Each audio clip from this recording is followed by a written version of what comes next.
चंद्र और तारांक प्रेम कहानी। बुधंक जन्म वृत्तांत। विज्ञान अनुसारे चंद्र को पृथ्वीर एक उपग्रह कुहा जाउथिला बेले आमर विभिन्न धर्मशास्त्र और ज्योतिष शास्त्र रे चंद्र को नवग्रहंक मध्यरे स्थानित करा जाइछि। एणु आम पुराण शास्त्र मानंकरे चंद्रंक विषय बहु वर्णना और आख्यायिका मान रहिछि। सृष्टिकर्ता ब्रह्मांक मानसपुत्र अत्रि मुनि और पत्नी अनसुयांक रसरु चतुर्दशी तिथिरे चंद्रंक जन्म। एकदा ऋतुमती अनसुया देवी चतुर्थ दिन प्रातःरे शुद्ध स्नान पाई क्षीर सागर को जाइथिले।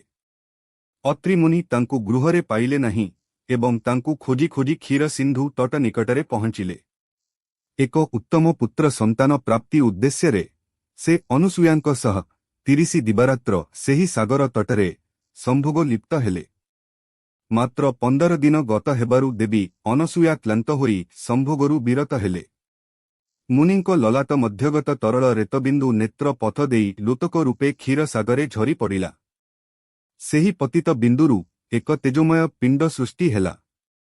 वरुणंक अनुरोधरे मुनि दंपति सेही सुंदर नवजात संतानटिकु पुत्र रूपे वरुण देवतांकु अर्पण कले। सेही पुत्र हेउछंती चंद्र। मुनिंक बर जोगु चंद्र 16 कलारे परिपूर्ण हेले। शुक्ल पक्षरे चंद्रंकर अवयव वृद्धि घटिला और पूर्णमीरे पूर्णता लाभ कला। कृष्ण पक्षरे तांकर क्षय घटे एवं अमावास्यारे चंद्र संपूर्ण लीन होई जांती।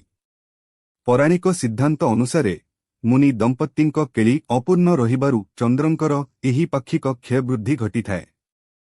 चंद्र जन्म हेबा परे क्षीरसागररे बास करुथिले। सागर मंथनरु तांकु उद्धार करा जाई महाकाशरे स्थापन करागला। सागर मंथनरु जात समस्त सधीर अधिपतिर भार चंद्रंकु अर्पण करागला। तेणु उद्भिद जगतर सबु वृक्षलतार अधिपति हेले चंद्र। बराह पुराण अनुसारे सृष्टि सर्जना कथा चिंता करुथिबा समयरे विष्कर्तांक चक्षुरु प्रथमे तेज सृष्टि हेला। दक्षिण चक्षुरु सूर्य और बाम चक्षुरु चंद्र सृष्टि हेले। अनेक मत अनुसारे ब्रह्मा अत्रि मुनिंकु सृष्टि सर्जना करिबाकु निर्देश देले। सुचारु रूपे संसार सृष्टि रचना पाई शक्तिर आवश्यकता दृष्टिरु अत्रि ऋषि तपस्या आरंभ कले। श्रीविष्णु ऋषिंक तपस्यारे संतुष्ट होई गोटिए दिव्य ज्योति रूपे आसी तांको हृदयरे रहिले। एहा जानी अत्रिंक चक्षुरु आनंदाश्रु झरी पड़िला। सेही लुहरु केतेगुड़िए भ्रूण जात हेले। ब्रह्मा सेही भ्रूणगुड़िकु एकाठी करी एक सुंदर तरुण सृष्टि कले। सेही सुंदर तरुण ब्रह्मांक अंशरु जात होइथिबारु तांकर रूप अत्यंत दीप्तिमान थिला। सेही हेले चंद्रदेव। ता परे ऋषि देवता गंधर्व और अपसरी माने सामवेद गान करी चंद्रंकु स्तुति कले। सेही स्तुतिरे पृथिवीरे सधीय वृक्षलता उद्भव हेले। चंद्रंकु सर्वसधी मानंकर अधिपति करागला। हरिवंश पुराणरे चंद्रंकु नक्षत्र मानंकर राजा रूपे वर्णना करा जाइछि।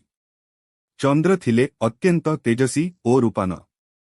दक्ष प्रजापति चंद्रंक सहित तांकर टी कन्यांकु विवाह देइथिले। सेही कन्या माने हेले अश्नि, जा, कृत्तिका, रोहिणी, मृगशिरा, आर्द्रा, पुनर्वसु, पुष्या, अश्लेषा, मघा, पूर्व फाल्गुनी, उत्तर फाल्गुनी, हस्ता, चित्रा, स्ती, विशाखा, अनुराधा, ज्येष्ठा, मूला, पूर्वाषाढ़ा, उत्तराषाढ़ा, श्रवणा, धनिष्ठा, शतभिष, पूर्व भाद्रपद, उत्तर भाद्रपद और रेवती दक्षिणकर सेही कन्या चंद्रंकर पत्नी भापे नभोमंडलरे नक्षत्र रूपे देखा जांती। सेमानंक सहित चंद्र महामेरु परिक्रमा करंती। चंद्र तांकर जन पत्नींक मध्यरु अपरूपा रोहिणींक सह निबिड़ संपर्क रखुथिले। अन्य कन्या मानंक अभियोग क्रमे पिता दक्ष प्रजापति एथिप्रति चंद्रंक दृष्टि आकर्षण करिथिले मध्य चंद्रंक व्यवहार रे कोनोसी परिवर्तन घटी नथिला। बरं रोहिणींक सहित तांकर संपर्क अधिक निबिड़तर होइथिला। बारंबार कन्या मानंक अभियोगरे उत्क्षिप्त होई दक्ष प्रजापति चंद्रंकु क्षयरोग जक्षमा हेउ बोली अभिशाप देले। जक्षमा पीड़ित चंद्रंकर कांति और शक्ति दिनकु दिन ह्रास हेला। बहु जागयज्ञ द्वारा किछि सुफल मिलिला नहीं। सधमानंक अधिपति चंद्रंकर ज्योतिहानि एवं शक्तिहानि जोगु सधीय वृक्ष और समग्र उद्भिद जगत रोगनाशन शक्ति हराई बसिले। तेणु सारा संसारे हाहाकार पड़गला।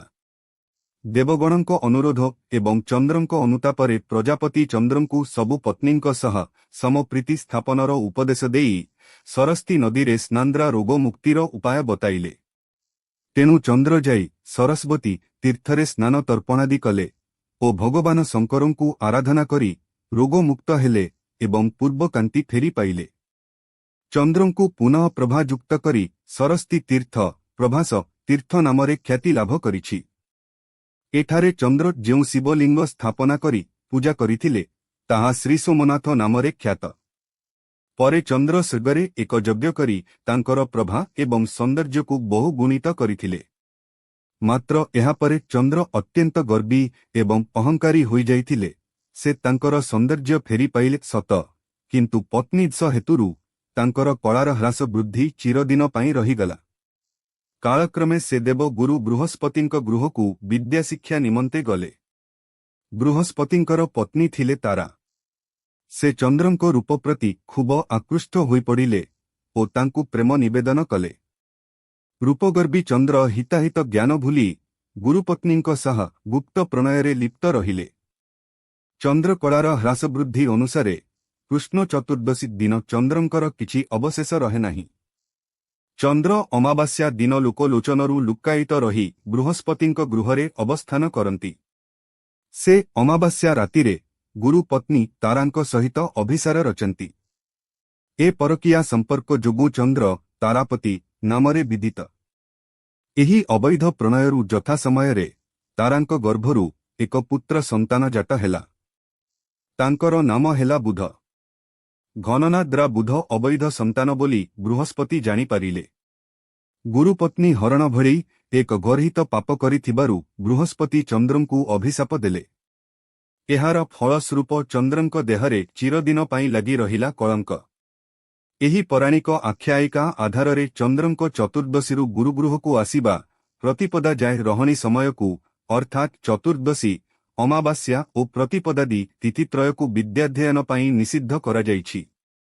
देवता बुध ओ मानवी वैवस्वतमनुंक पुत्री इलांक प्रेम एवं वैवाहिक संपर्करू जात होइथिले पुरुरबा। पुरुरा एवं अप्सरी उर्वशींक गर्भरू जात हेले आयु। आयुंक ठारू नहुष एवं नहुषंक ठारू जजाति जात हेले। राजा जजाति जदु वंशर प्रतिष्ठाता। चंद्रंक पुत्र बुधंक ठारू ए वंश विस्तार लाभ करिथिबारु एहाकु चंद्रवंश कुहा जाए। बहु पुरुष परे भगवान श्रीकृष्ण चंद्र वंशरे वसुदेव देवकींक पुत्र भावे धरावतरण करिथिले। अर्जुनी चरण बेहेरा। आपण शीर्षक चैनल को सब्सक्राइब कलेनी कि जदि करिनांती एबे सब्सक्राइब करि नियंतु। एभली दिव्य सीरीज आध्यात्मिक पौराणिक साहित्य गल्प कविता तथा ओडिया भाषा और संस्कृतिर समृद्धि पाई एही यात्रा रे शामिल होई बहुल मात्रा रे लाइक कमेंट और शेयर करंतु। जय जगन्नाथ।